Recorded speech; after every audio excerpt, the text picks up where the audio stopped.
Nashville by providing equitable access to coordinated patient-centered care, supporting tomorrow's caregivers, and translating science into clinical practice. Thank you very much. Next is an opportunity for public comment. There are no. Okay. Next item on the agenda is the minutes from the last meeting, which was February 25th, 2025. Has everybody had a chance to read the minutes? And if so, are there any amendments or changes that need to be noted? Hearing none, I will entertain a motion to approve the minutes. Move. Is there a second? Second. Any discussion? All in favor? Aye. Motion passes. Next item on the agenda is the new business, and we'll start out with the first category, which is the fiscal year 25 CEO performance evaluation. Obviously, there's been a change in the CEO position with Dr. Webb no longer being with Nashville General Hospital, but it has been instructed to our committee to go ahead and complete this assessment to make sure that we are completing this step for the purposes of performing that annual evaluation, and I think importantly talking about successes and challenges we had. So I felt like this would be an opportunity to go through the performance assessment form, which we had worked on with great diligence, talk about anything in the different categories that we felt like would be helpful for us in making that assessment. Then, of course, with the goal of recommending to the full board today what our comments were and specifics regarding any bonus that would be even applicable at this point. So we'll start out with any recommendations or comments regarding the process of this. Any thoughts, committee? Nope. Okay. All right. So we'll start off with the first category of growth. The way we performed this in the last 2023 to 2024 assessment was to go through individually and provide a score with some comments for each category. So I think that would be relevant to continue that process as we move forward with our future CEO at some point. So keeping that in mind, I will go ahead. We'll just go down the row and then I'll finish with comments. Mr. Lesser, if you'd like to start with areas of growth. Do you want me to, shall I comment on each of these lines or just give you my number? I think a number with a few comments is appropriate that helps you reach that number, but we don't need to go in depth with each one at this point. I think, we'll be able to assess as a committee very quickly where people's head is at on this. Okay, my number is a 3, and it's nothing extraordinary either way, either above or below that number. My number is a 2 for the growth category, and I factor into that the fact that Dr. Webb was not present in this position to consider how his performance affected the implementation of Cerner, which is, though I think, largely wrapping up and is still sort of vestiges of it are being implemented. And I don't think that the projection for increased market penetration in our clinics and in the core hospital facility have been met, and so those certainly, if he were still employed and we were talking about things that needed improvement, I think this would definitely fall into that category. Thank you. I would also agree with the 2. I think that while Dr. Webb did attend some relevant healthcare industry meetings, he was not necessarily proactive about cascading that information to the board and the team.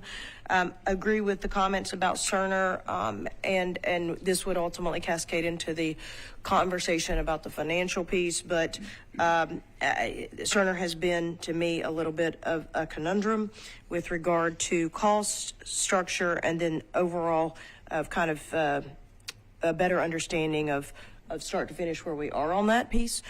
I don't know that we've increased the number of patients seen at the clinics and hospitals by 15%. So I don't know that that metric was met. And community engagements, again, I think one of the things that we focused on last year was amongst all of Nashville, and I don't know that that was achieved as well. So I think for those reasons, I would score a 2. So if we've got 2 2s and a 3 on those categories. So we'll move to the next category, which is financial leadership. Mr. Lesser. In this category, I gave Dr. Webb a 1, primarily based on the results of the audit that was referred to us from Metro government. I also gave it a 1. If it were possible to score lower, I would score lower. I think in terms of financial leadership, I was observing during this period of time Dr. Webb's performance in this capacity and leadership was extremely disappointing to me. We sat through board meetings after board meetings, starting when I joined the board in October, where the budget, the revenues and the expenses were wildly off track, and the board was appropriately concerned and asking questions. I was frankly shocked that Dr. Webb did not say anything during those meetings, did not provide any information to the board. Certainly the chief financial officer at the time was presenting information, but in my mind, the CEO is ultimately responsible for the fiscal operation of the hospital. It is a critical part of the CEO's role, and it was, as I said, shocking to me that for months I never heard directly from Dr. Webb in a board meeting any explanation or plan or concern about the financial situation we found ourselves in that was so far from the projected revenues and expenses to need really immediate action, which I am relieved that the current administration is doing. But if I'm asked to assess his performance and the idea of awarding a discretionary bonus where this is one of the key categories, I cannot score low enough Dr. Webb's performance in that respect. Thank you. I also scored a 1 for all of those reasons. When I asked members of the executive leadership team specifically, and I met with, I believe, every single one of those members, or almost every single one, about a budget, there was a non-existent budget of which they proactively stated that they didn't follow or had no real foundational basis by which the budget was meaningful. Obviously a concern. I think that there was obviously the issues found in the audit. One of the metrics is net 90-day positive cash flow, reduction of delay in accounts on 60 days or less. Again, all of those not met. So without beating this dead horse, I think we all agreed on a 1. Next is quality. I give the former CEO a 2, but I was leaning towards a 1, and I based my comment on the staff service line issue, conflict of interest, and the leadership team relations within the leadership team and relationships with others in the hospital. And so I'm being generous in giving a 2.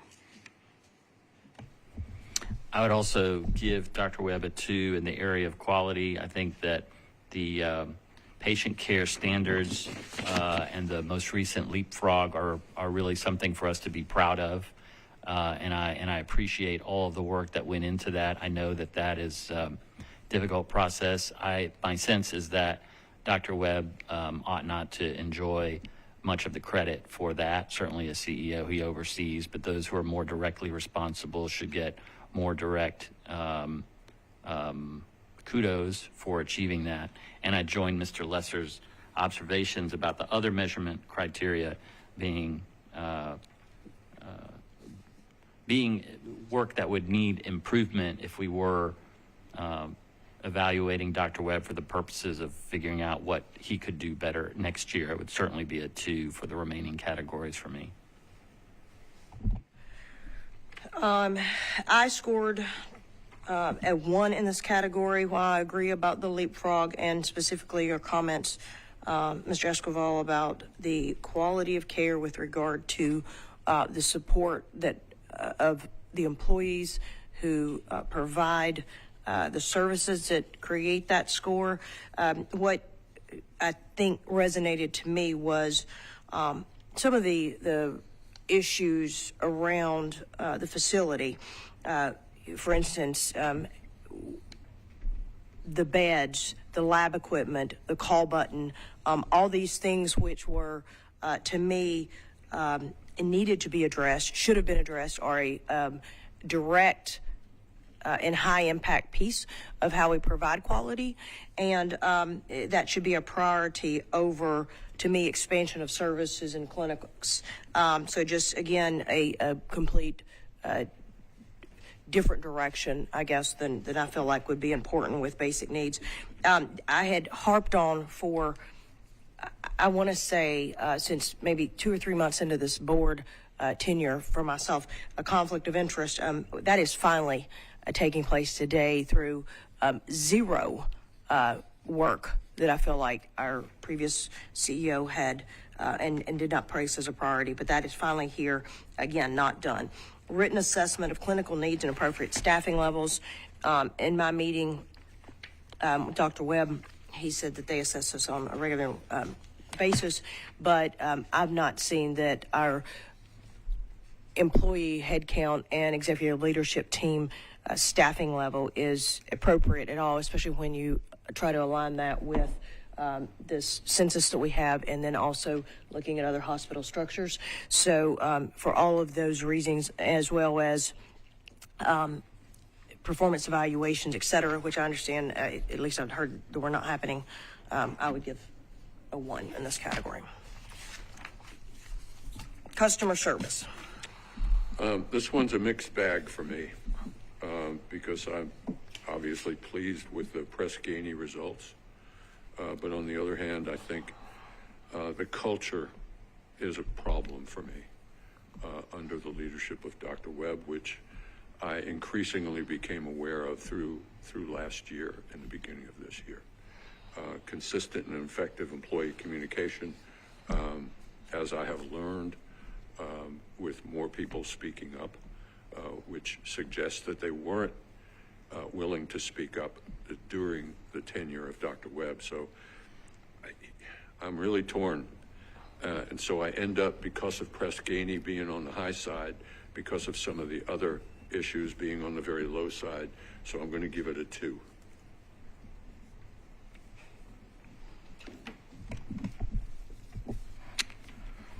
Well, I share the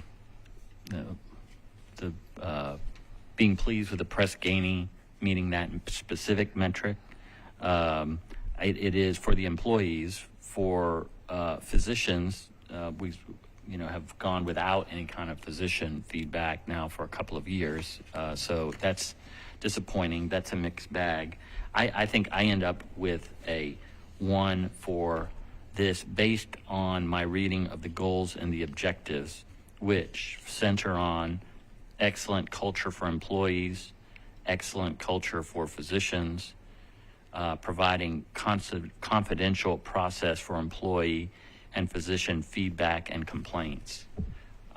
Those, as in my experience and as I understand it, have improved since Dr. Webb left.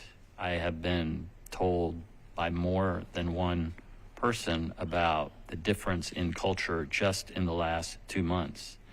And so I can't help but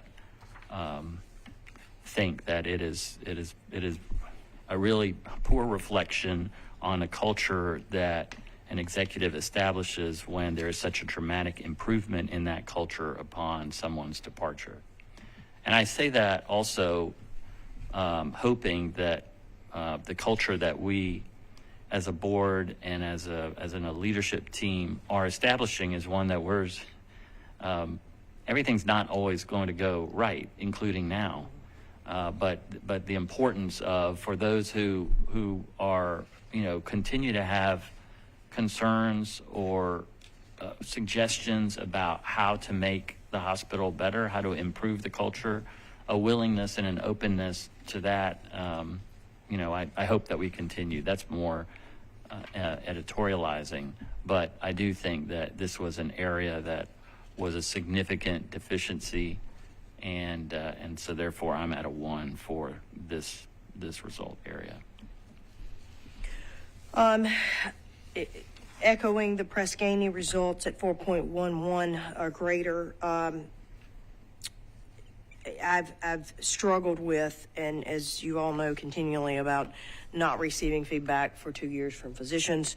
The culture after having many people reach out to not just myself, but many board members to display the things that we talked about with nepotism, favoritism, and I think that just a negative culture. I have to put a 1 here. Next area is board member and stakeholder relations. I note that we can go from 1 to 5. Can we go from 0 to 5?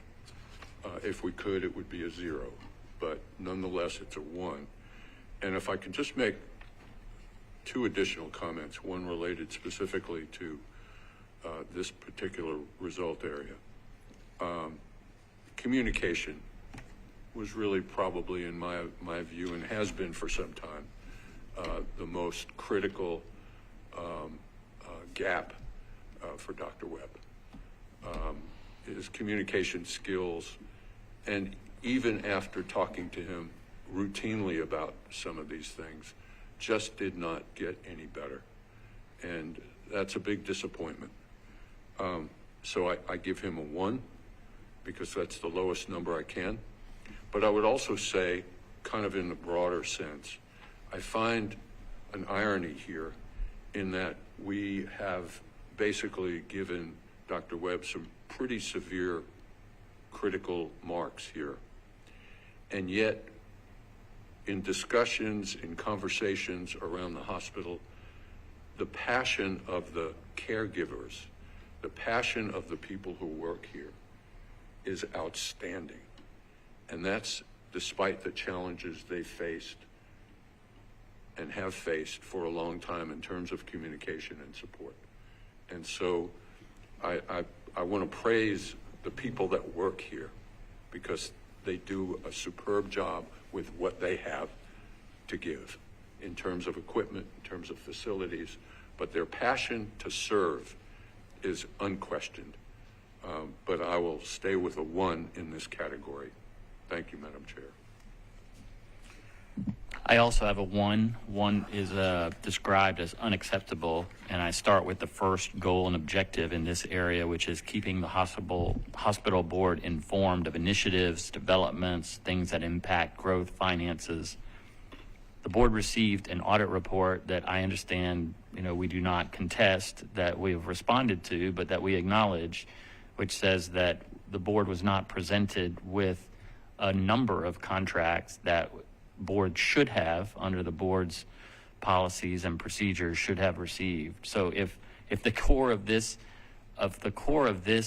section is keeping the board informed, then the failure to even follow the procedures, much less millions of dollars worth of contracts that should have been presented to the board, is such a unacceptable state of affairs for informing the board that I really can't even get past that. But if you venture into the second bullet, which is growing relationships with city officials, Meharry, and community partners, I think we don't need to say any more about how poorly that has been done. And so that this is, like Dr. Lesser, or Mr. Lesser, I would give,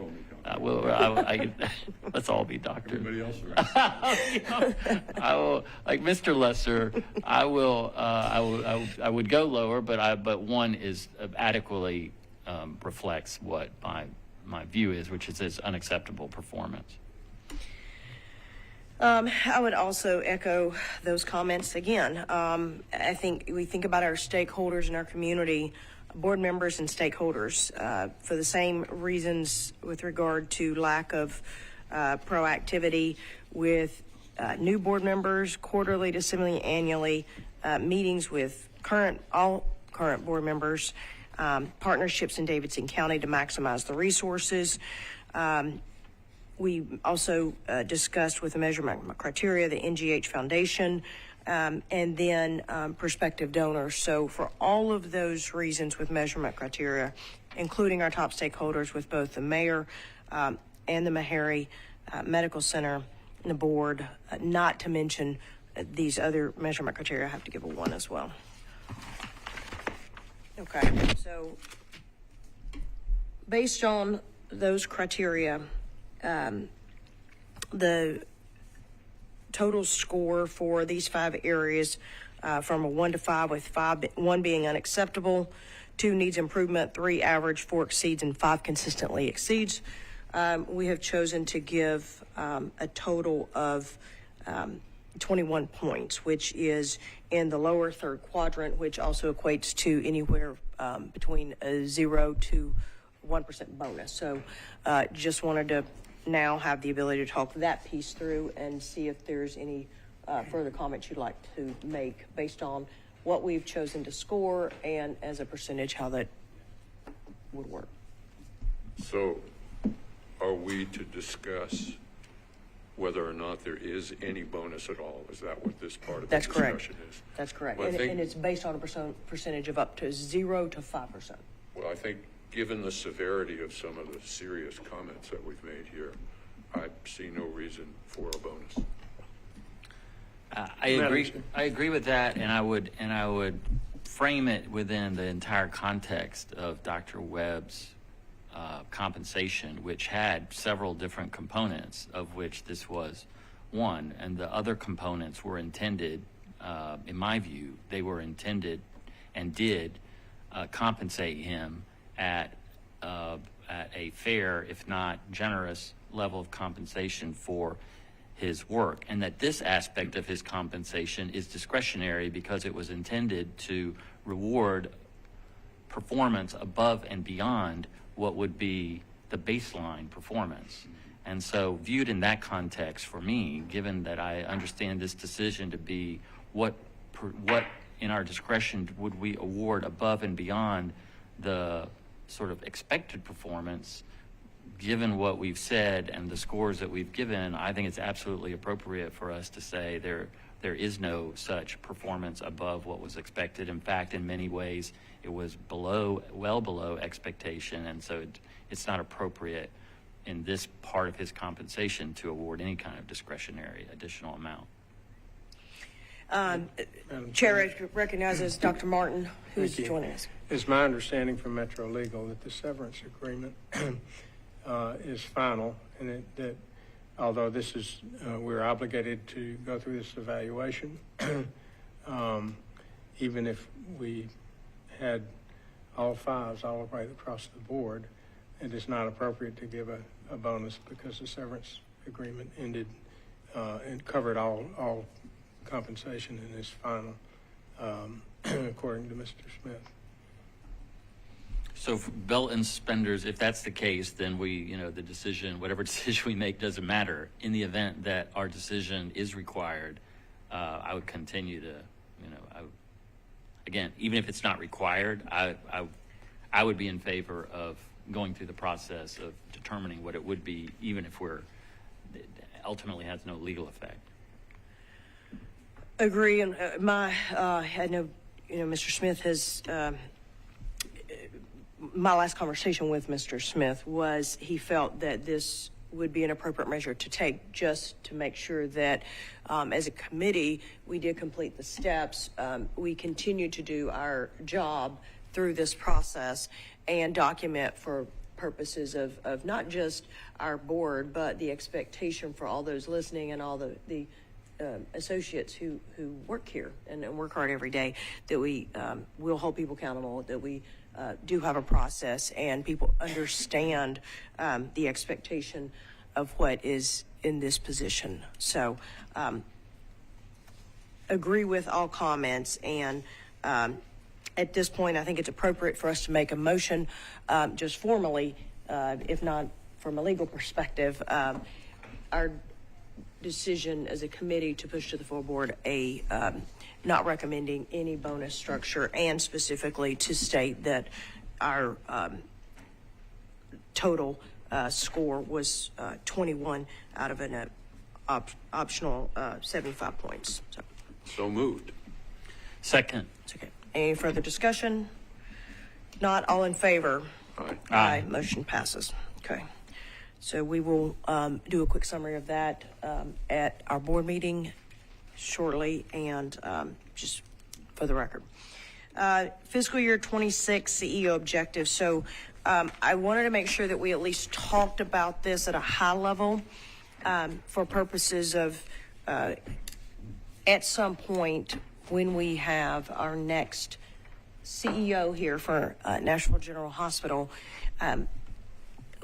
we still have to move on, and making sure that we are thoughtful about what we're putting into our assessment, I think really helps drive the expectation for the CEO, right? That is how this person, he or she, would ultimately be graded. And so I do think that it's not something we have to decide today, and I'm not looking to set up an every other week meeting on this, but that's We already have one of those. we do. We can tag it onto your meetings, David. But for purposes of ongoing discussion, I do think it's appropriate for us to be able to land on what we feel like would be a good assessment. Are there any amendments to what we've crafted for this time? And if so, I think building those in so we have that pretty much ready to go with kind of completion of the CEO hiring, I think would be very appropriate, because I think if I'm a person coming into that role, one of the first questions I'm going to ask is, okay, how do you evaluate me, and what's the bonus structure look like? So I think that's an important piece. Madam Chair, just a thought for both of you. Have you had any conversation with our interim CEO, who, in taking on these responsibilities, may have some perspective that she has discovered that may not be part of what we have concluded, at least in our first run through? And I think maybe it's appropriate to have a discussion for her to share any thoughts that she might have as to whether we've covered everything or overemphasized some things in her view. That doesn't necessarily mean we will change anything, but to take that into consideration. I think that's very appropriate, especially now that she's in that role, different than her prior role. I did have a conversation with Dr. Elders back when she was the CNO, specific to her piece and metrics that she would help be, I guess, in charge of or have more control over, that did support that position as CEO.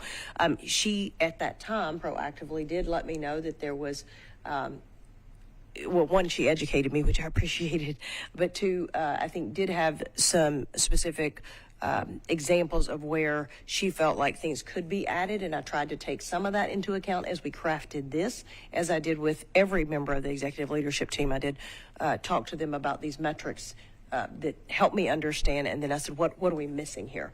But I do think her lens at this point might be a little different and maybe clearer with regard to kind of the strategic running of the hospital. So I welcome those suggestions, and I think that's a very appropriate thing for one of us to have that conversation.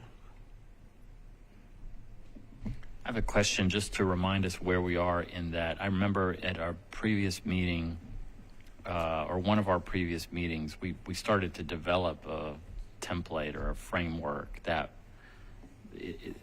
where is that reflected, that I think is different than what the framework we just went through. Where does that stand, and are we going to continue to work on that? Is that going to continue to be our frame of reference?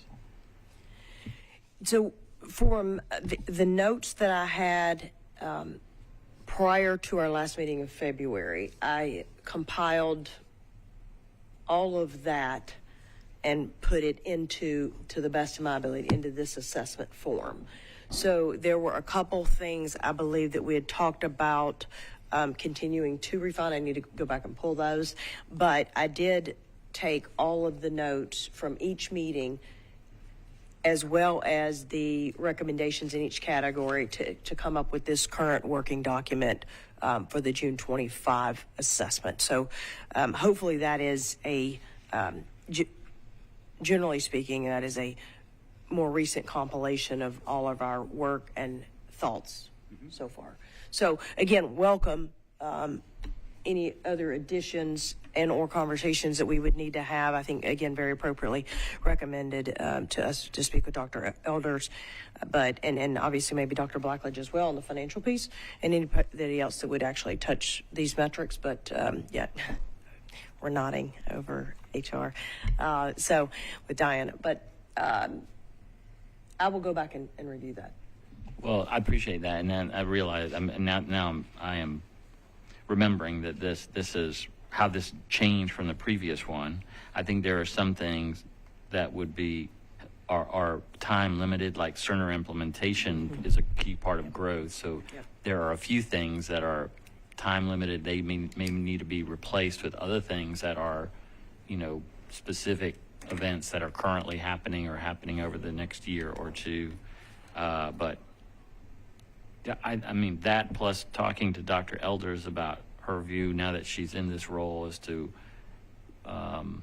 appropriate ways to measure performance of that role, I think would be really helpful. But in general, it seems like we have a really good foundation for this list going into FY26. Which means, if I recall correctly, that we're actually catching up to where we should be. What? We are. Yeah. This is great. It's good. It's very good. And you want to keep this wagon running down the track. So I know that I believe our committee was able to review some of the other examples from the CEO performance metrics from other organizations that we brought in just as samples. I think as our financial analysis and work with KPMG and other goals in those areas become more refined, I think that the financial goals, as an example, is one of those areas I feel like we can look at and put a little bit more teeth to and make it less broad in some of those categories. So I definitely think we have work to do, but I think this is a good jumping off point. And I think that having some new committee members as well, board members who might be willing to serve in this capacity, I think would be also helpful as we have people who have changed over the last little bit. We have, on the last page of the assessment, we have a line that says identify any achievements or contributions not already addressed above. I think we ought to add 2 words, achievements or contributions or deficiencies not already addressed above. All right, so noted, and we'll work with Ms. Lester to get these amendments made. Sorry, I'm looking at Craig. So am I to understand that there's some revisions that need to be done? Ultimately, the board will need to approve the criteria for the next year. And even though we will not have a new CEO in July, I think each year the CEO needs to know on July 1 what the criteria are. So would you anticipate adopting something at the next board meeting in June? Yeah, I think that's very reasonable, and for purposes of kind of our committee structure at this point, we'll look at a time, maybe if it's okay with you, David, to piggyback off a CEO search committee, since you and I currently are on those as well, and we'll kind of try to consolidate. One of the things I think that would be a best practice for our board is for committees, especially with those that serve on multiple committees, to go ahead and back those up, kind of have that in an order where we're we're not coming multiple times to meetings. So if we just be able to go back to back to back. So we'll work on that structure and hopefully be able to respect people's time. Right. I guess the timing is that we would need to have a recommendation for the full board's June meeting. And I think between now and then, we will have at least one CEO search committee, and we can, as you're suggesting, convene a CEO performance review committee meeting right before or right after to finalize that recommendation. I think that's possible. Okay. So we'll work with Ms. Lesser and we'll set up a time. We'll go ahead and get that noticed, and then I'll pull my information and then set up a time also with Dr. Elders to go ahead and get her feedback as well. May I say that the two committee meetings that are in June are June 11th and June 25th. I will not be here June 11th, nor will Mr. Lesser. He'll be out of the country, I believe. Correct? So I don't know if your intent is then. Otherwise, it's the day before the board meeting. Well, let's make sure June 25th is the date then, I think. Okay. Yeah. Are we okay with that? And I can go ahead and post it. Mhm. Is that, It's the day before a board meeting, though, so you won't have the 7-day public notice for anything that you're having to vote on. right, so we won't be able to distribute the proposed criteria Correct. in time. Correct. I also will be out of town on the 11th. Otherwise, I could make the quorum. Could we do this in July instead, at the full board in July, considering that is the first month of the new fiscal year anyway? It doesn't meet the being in place on July 1, so we're fudging that a little bit, but Well, we could. It's probably not relevant this year, but like Mr.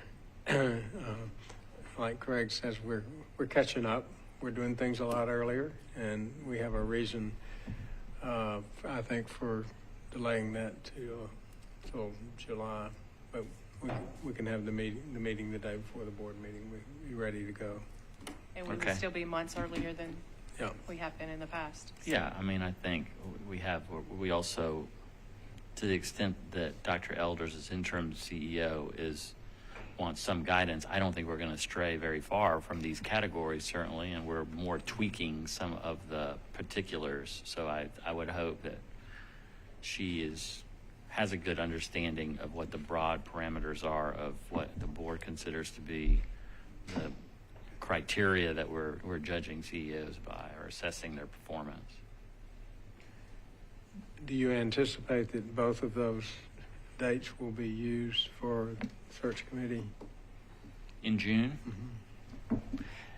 We're a little bit up in the air. I don't know. The answer is I don't know. It depends on where we are in the RFP process. I think there are points in that process in which we will, at the very least, need to advise the committee about what the status is, and there will be times where we will need the committee either to make decisions or to provide input, and it will be useful to have a meeting. So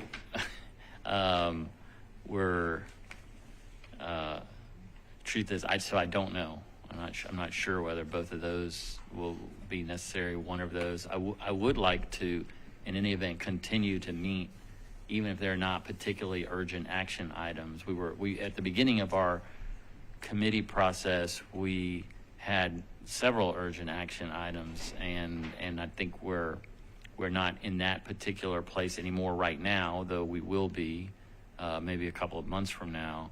But it's still important for us to meet and just at least hear about what the progress is, even if we're not urgent. The only reason I ask is, one option would be to schedule one meeting in June on the 18th, in which we could complete this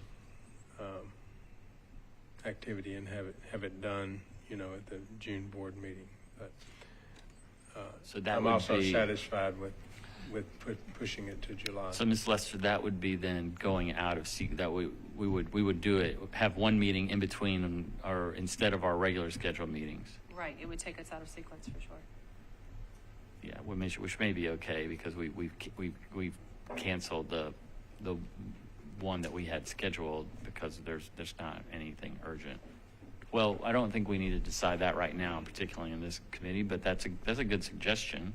Oh, you're not available, Mr. He's Lewis. still not here. Okay. Yes. Correct. Yeah. Well, one issue is maybe we just may be encountering summer schedules where lots of people are going to be traveling. It'll be hard to. But Hard Mr. to do Lesser, you'll that. be back on the 25th, correct? So if we were to go ahead and continue with the 25th at both committees, it's the day before the board, but you could have everyone here. And you only need 2 for quorum. And it's already posted publicly, that meeting time. The 25th? The 25th is already out.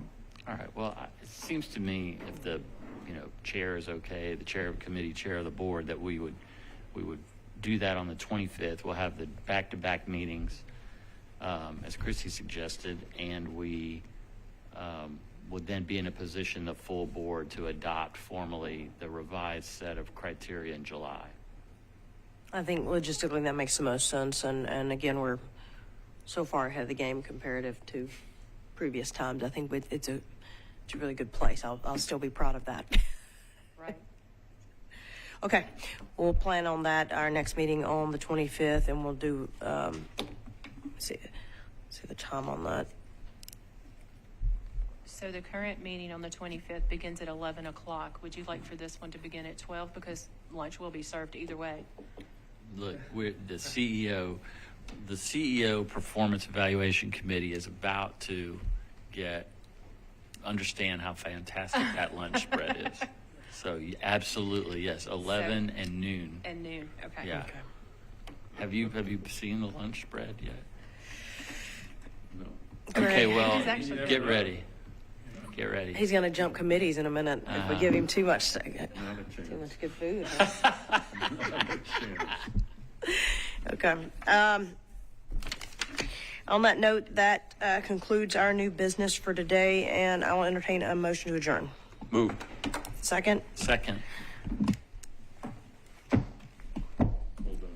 meeting adjourned.